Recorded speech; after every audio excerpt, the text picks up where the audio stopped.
Hello everyone, welcome to Topper's Notes. I am Rashmi and let's begin with today's current affairs.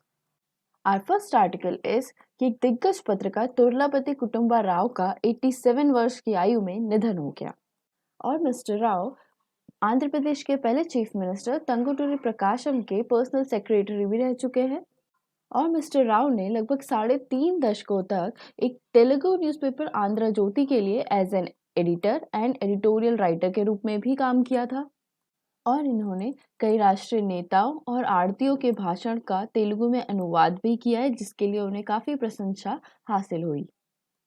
कुछ extra information जैसे कि इन्होंने record number की public meetings को address किया था जिसके लिए उन्हें Guinness book of world record में भी जगह मिली एंड इन्होंने बहुत सारे इम्पोर्टेंट पीपल, देशभक्त एंड स्वतंत्रता सेनानियों की जीवनी भी लिखी है एंड साथ ही में जर्नलिज्म, लिटरेचर एंड आर्ट्स में इनके वैल्यूएबल कंट्रीब्यूशन को देखते हुए भारत सरकार ने इन्हें 2002 में पद्मश्री से नवाजा था। Our next article is कि नितिन गडकरी केवाईसी के द्वारा डेवलप्ड एक इको फ्रेंडली और नॉन टॉक्सिक पेंट को लॉन्च करेंगे। कुछ एंटी फंगल और एंटी बैक्टीरियल प्रॉपर्टीज के साथ इस इको फ्रेंडली और नॉन टॉक्सिक पेंट का नाम है खादी प्राकृतिक पेंट। ये जो पेंट है इसका मेन इंग्रेडिएंट है गाय का गोबर। सो ये बहुत कॉस्ट इफेक्टिव है एंड ओडोरलेस भी है, साथ ही इसे ब्यूरो ऑफ इंडियन स्टैंडर्ड्स का सर्टिफिकेशन मिल गया है।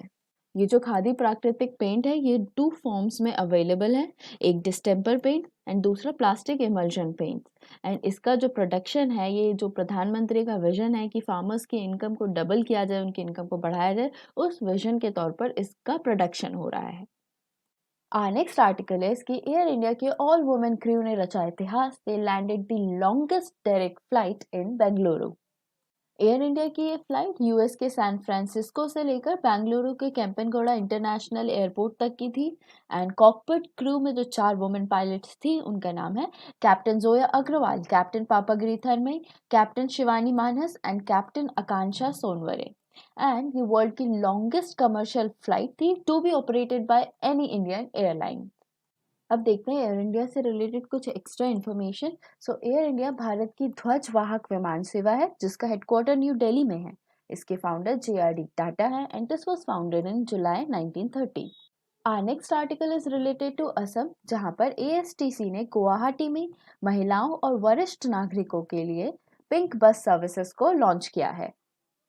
ये पिंक बस भ्रमण सारथी नाम की एक न्यू स्कीम के तहत शुरू करी गई है एंड ये गुवाहाटी के वुमेन और सीनियर सिटीजन्स को फ्री प्रोवाइडेड बस सर्विस है एंड साथ में गुलाबी रंग की ये बस दिन भर शहर के बिजिएस्ट रूट्स पर चलेगी जिससे कि ये बस वुमेन और सीनियर सिटीजन्स को एक फास्ट, सेफ और इजी मोबिलिटी वाला ट्रैवल प्रोवाइड करेगी।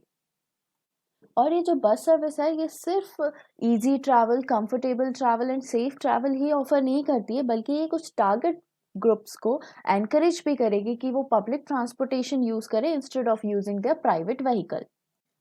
नेक्स्ट आर्टिकल है कि होम मिनिस्टर अमित शाह ने कोल माइंस के लिए एक सिंगल विंडो क्लियरेंस सिस्टम को लॉन्च किया।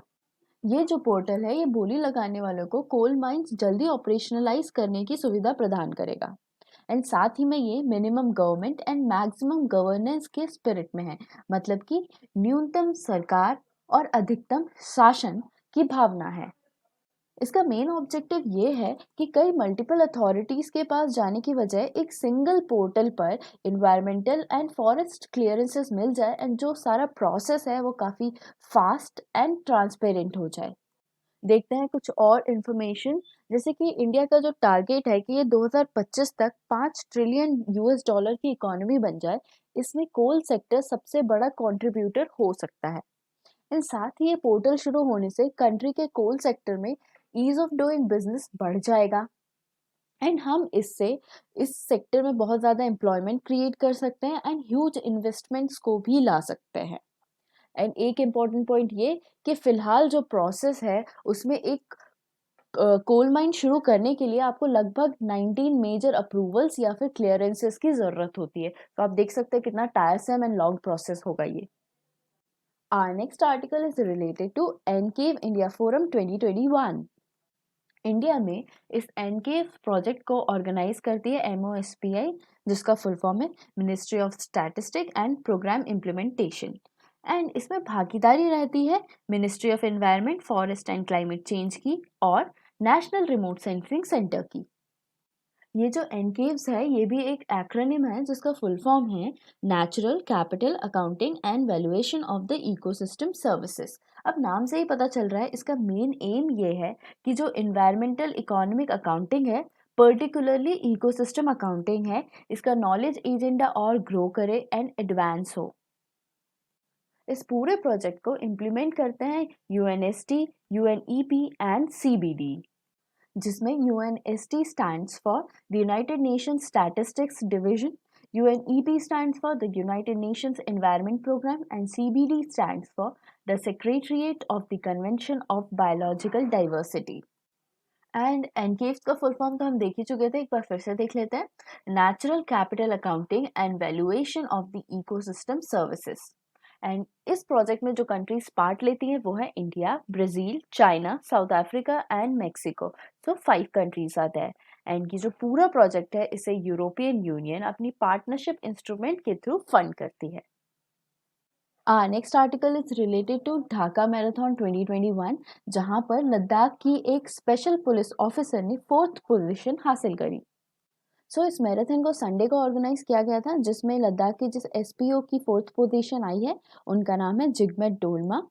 एंड इस मैराथन में मेंस कैटेगरी में जो फर्स्ट पोजीशन आई है वो है मोरक्को के हिचम लकोही, एंड वुमेन्स कैटेगरी में फर्स्ट पोजीशन वाली महिला है केन्या की एंजेला जिम असंडे।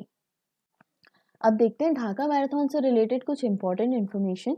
जैसे कि इस मैराथन को ऑर्गेनाइज इसलिए कराया जाता है बिकॉज 1972 में बंग बंधु शेख मुजीबुर रहमान पाकिस्तान जेल से लौटकर बांग्लादेश में आए थे, तो उसी के जश्न के रूप में इस मैराथन को ऑर्गेनाइज किया गया था। एंड ये एसएससी में क्वेश्चन पूछा जा चुका है 2-3 बार कि बंग बंधु किसे कहा जाता है। एंड फिर जो फुल मैराथन है उसकी लेंथ होती है 42.19 किलोमीटर्स की, एंड हाफ मैराथन होती है 21.09 किलोमीटर्स की। ये भी स्टेट पीएससीज में बहुत बार पूछा जा चुका है, कभी वो किलोमीटर्स में कभी माइल्स में ऑप्शन दे देते हैं, आपको यूनिट कन्वर्जन करना होता है। And India, Morocco, Kenya, France, Nepal, मतलब ये सारे देश एंड दुनिया भर के बहुत सारे और भी देश इस मैराथन में अलग अलग कैटेगरीज में पार्टिसिपेट करते हैं। शेख मुजीबुर रहमान को बांग्लादेश के फादर ऑफ नेशन के नाम से भी जाना जाता है, एंड उन्होंने बांग्लादेश के पहले प्रेसिडेंट देन बाद में प्राइम मिनिस्टर के रूप में भी काम किया है। नेक्स्ट आर्टिकल इज कि इसरो एजुकेशन को बढ़ावा देने के लिए देश भर में 100 अटल थिंकिंग लैब्स को अपनाएगा। इसरो ने ये डिसीजन इसलिए लिया है कि देश भर में जो स्कूल स्टूडेंट्स हैं उनमें space education and space technology के नॉलेज को और ज़्यादा प्रमोट किया जा सके। साथ ही इसरो के चेयरमैन डॉक्टर के शिवान ने यह भी कहा कि इससे स्कूल किड्स में एक इनोवेशन एंड एक्सपेरिमेंटल लर्निंग की भावना को भी प्रमोशन मिलेगा। देखते हैं कुछ एडिशनल इन्फॉर्मेशन। इसरो का फुल फॉर्म है इंडियन स्पेस रिसर्च ऑर्गेनाइजेशन। इसका हेडक्वार्टर है बेंगलुरु में, एंड चेयरमैन है डॉक्टर के सिवान, एंड इसको स्टैब्लिश किया गया था 15 अगस्त 1969 में। एंड यहाँ पर अटल थिंकिंग लैब्स एटीसी का मेन एम ये है कि जो यंग माइंड्स हैं उनमें क्यूरियोसिटी, क्रिएटिविटी एंड इमेजिनेशन को और ज़्यादा बढ़ावा देना, साथ ही में कुछ स्किल्स जैसे कि design, computational thinking, adaptive learning, physical computing, rapid calculation, measurements, ऐसी कुछ स्किल्स को इंट्रोड्यूस कराना। Next article is related to Bangladesh, जो कि होगा country of focus. 51st IFFI 16 जनवरी को गोवा में ऑर्गेनाइज किया जाएगा। Ministry of information and broadcasting के अनुसार ये कंट्री इन फोकस एक स्पेशल सेगमेंट है जो किसी पर्टिकुलर कंट्री के सिनेमैटिक एक्सीलेंस और उनके कंट्रीब्यूशन को रिकॉग्नाइज करता है, उसकी सराहना करता है। बांग्लादेश की 4 फिल्में इसमें इंक्लूड की गई हैं। उन फिल्मों के नाम है Jibondhuli, Megh Mallar, under construction and sincerely yours Dhaka. ये जो IFFI है इसका फुल फॉर्म है international film festival of India, and it was founded in 1952। एंड इस साल जो ये फेस्टिवल है इसे ऑर्गेनाइज कर रहे हैं directorate of film festivals under the ministry of information and broadcasting with the state government of Goa. Next article is कि इंडियन नेवी ने सी विजिल 21 की सेकेंड एडिशन को कंडक्ट किया। इसके पहले जनवरी 2019 में पहली बार ऐसा अभ्यास को आयोजित किया गया था, और ये 2 दिन की द्विवार्षिक pan India coastal defence exercise में पूरी कोस्टलाइन के 7,516 किलोमीटर के एरिया को कवर किया जाएगा। एंड इस एक्सरसाइज में exclusive economic zones, maritime stake holders and जो 13 कोस्टल स्टेट्स हैं एंड यूनियन टेरिटरीज हैं, इन सभी की भागीदारी होगी। अब देखते हैं इस एक्सरसाइज से रिलेटेड और ज़्यादा इन्फॉर्मेशन। सो इसमें फिशिंग एंड कोस्टल कम्युनिटीज़ को भी इंक्लूड किया गया है। एंड ये जो कोस्टल सिक्योरिटी की एक्सरसाइज है, इसे सेटअप किया गया था 26/11 के टेरर अटैक के बाद, जिसमें जो टेररिस्ट थे वो सी रूट यूज़ करके मुंबई तक पहुंचे थे। एंड इसमें सी विजिल 21 में शांति से लेकर संघर्ष तक के सभी चुनौतियों का अभ्यास किया जाएगा। इसमें Indian navy, coast guard, customs and जो बाकी की मैरीटाइम एजेंसीज हैं, सभी इसमें पार्टिसिपेट करेंगे। एंड इस एक्सरसाइज को फैसिलिटेट करेगी ministry of defence, home affairs, shipping, petroleum and natural gas, fisheries, customs, state governments and बाकी जो भी सेंटर और स्टेट्स की एजेंसीज हैं, वो सभी इस एक्सरसाइज को फैसिलिटेट करेंगी।